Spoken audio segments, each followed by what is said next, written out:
Hi friends, welcome back to my channel. ఎలా ఉన్నారండి? ఈ వీడియో చూసేయాలంతా నేనైతే బాగున్నాను.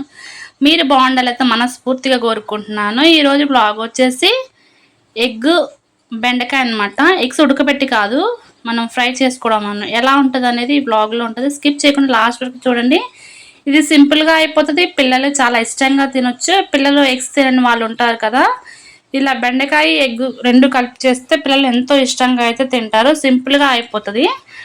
ఇది అయితే నేను ఇంకా ముందుగా అయితే బాండి పెట్టుకొని ఆయిల్ అయితే తగినంత పోసుకొని తర్వాత ఆనియన్స్, పచ్చిమిర్చి, కరివేపాకు అయితే వేసుకోవాలి.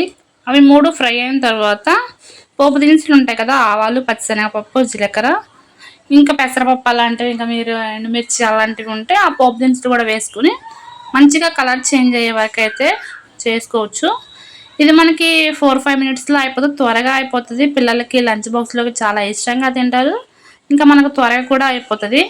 ఇంకా అవి ఫ్రై అయిన తర్వాత కొద్దిగా పసుపు అయితే వేసుకొని మంచిగా పచ్చివాసన అంతా పోయే వరకు అయితే మొత్తం ఒకసారి అయితే కలుపుకోవాలి. కలుపుకున్న తర్వాత మనం బెండకాయలను అయితే నీట్గా కడుక్కొని ఇట్లా రౌండ్గా చిన్న చిన్న ముక్కలుగా అయితే కట్ చేసుకోవాలి. మనకి ఇలా ఫ్రై లాగా ఉంచుకోవచ్చు, లేకపోతే నేను బెండకాయ మొత్తం అయితే స్మాష్ లాగా చేశాను అనమాట. అంటే అలా ముక్కలు కాకుండా చూడండి, వీడియోలో అయితే కనిపిస్తుంది. తర్వాత ఏంటంటే ఒకసారి పసుపు వేసుకున్న తర్వాత మంచిగా మనం మొత్తం ఒకసారి అయితే కలుపుకోవాలి. కలుపుకున్న తర్వాత హై టు మీడియం ఫ్లేమ్లో అడ్జస్ట్ చేసుకుంటూ బెండకాయలను అయితే ఫ్రై చేసుకోవాలన్నమాట. మధ్య మధ్యలో కలుపుకుంటూ ఉండాలి, లేకపోతే ఏంటంటే అడుగంటిపోతాయి బెండకాయలు కదా. మనం నాన్ స్టిక్ అంటాం కానీ ఫ్రెండ్స్, నాన్ స్టిక్ కోటింగ్ అయిపోయిన తర్వాత ఇంక ఇలా మనకి రాతండి గిన్నెలాగా అయితే అవుతుంది. అయితే మా ఫ్రెండ్ ఒకళ్ళు చెప్పారు, ఇలా మనము నాన్ స్టిక్ గిన్నెలలో ఇలా వాడకూడదు, చెక్క స్పూన్ వాడాలని చెప్పేసి. కాకపోతే నా దగ్గర అవైలబుల్గా లేదని చెప్పేసి మళ్ళీ నేను ఇదైతే పెడుతూ ఉన్నాను అనమాట. ఇంకా మనకి బెండకాయలు అయితే మంచిగా ఫ్రై అయిన తర్వాత తగినంత సాల్ట్ అయితే వేసుకోవాలి. సాల్ట్ తక్కువగానే వేసుకోండి, ఎందుకంటే మనకి ఫ్రై అయిన తర్వాత కర్రీ అనేది చాలా కొంచెంగా అవుతుంది కాబట్టి సాల్ట్ ఎక్కువ కాకుండా అడ్జస్ట్మెంట్ చేసుకోండి. నేను ఆల్మోస్ట్ అయితే కర్రీస్లో సాల్ట్ తక్కువగా ఉంటుంది, ఎందుకంటే ఎక్కువ అయినా ప్రాబ్లం, తక్కువైనా ఏం కాదు కానీ మళ్ళీ వేసుకోవచ్చు కదా.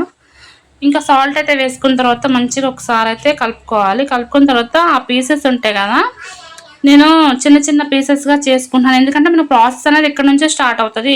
ఇది ఆల్మోస్ట్ అందరు చేస్తారు ఇలా బెండకాయ ఫ్రై. కాకపోతే మన ట్విస్ట్ ఏంటంటే మనం ఎగ్ కొట్టి పోసుకుంటాం అనమాట. ఇంకా బెండకాయ ముక్కలను అనేది చిన్న చిన్న ముక్కలుగా అయితే ఇంకా గంటతో అయితే చేసుకోవచ్చు. మనం కోసుకున్నా ఇంకా కానీ టైం వేస్ట్ ఎందుకు, ఇలా అయితే చేసుకోవచ్చు అని చెప్పేసి అలా చేసిన తర్వాత మనకి మంచిగా ఆయిల్ తేరే వరకు అయితే ఫ్రై చేసుకోవాలి. ఆయిల్ తేలిన తర్వాత ఒక ఎగ్ అయితే మీ ఆప్షన్ అనమాట, మీ ఇష్టం. ఎక్కువగా ఎగ్స్ కావాలనుకుంటే ఎక్కువ వేసుకోవచ్చు. నేనైతే నాకు కొంచెం బెండకాయ కర్రీ కదా అని చెప్పేసి ఒక ఎగ్ అయితే సరిపోతుంది. ఇంకా ఎగ్ అయితే వేసుకున్నాను. ఎగ్ వేసుకుని మొత్తము మనకి బెండకాయ ముక్కలకి అంతా పట్టే వరకు అయితే మంచిగా అయితే కలుపుకోవాలి.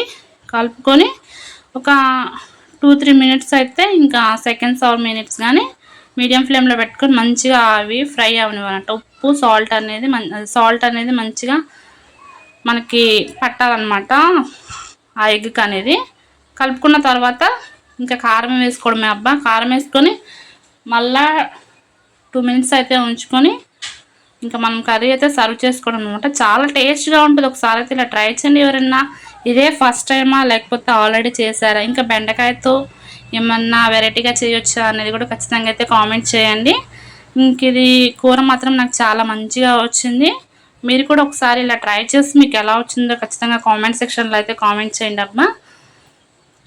ఇంకా మీలో ఎవరైనా మన ఛానల్ మొదటిగా చూస్తున్నట్లయితే ప్లీజ్ లైక్ చేయండి, ఇంకా షేర్ చేయండి. మీ ఫ్యామిలీ మెంబర్స్కి అయితే షేర్ చేయండి, సబ్స్క్రైబ్ చేయండి.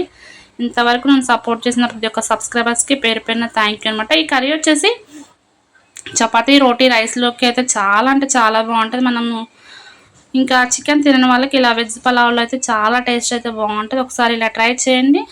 Thank you friends, thank you for watching. Please subscribe.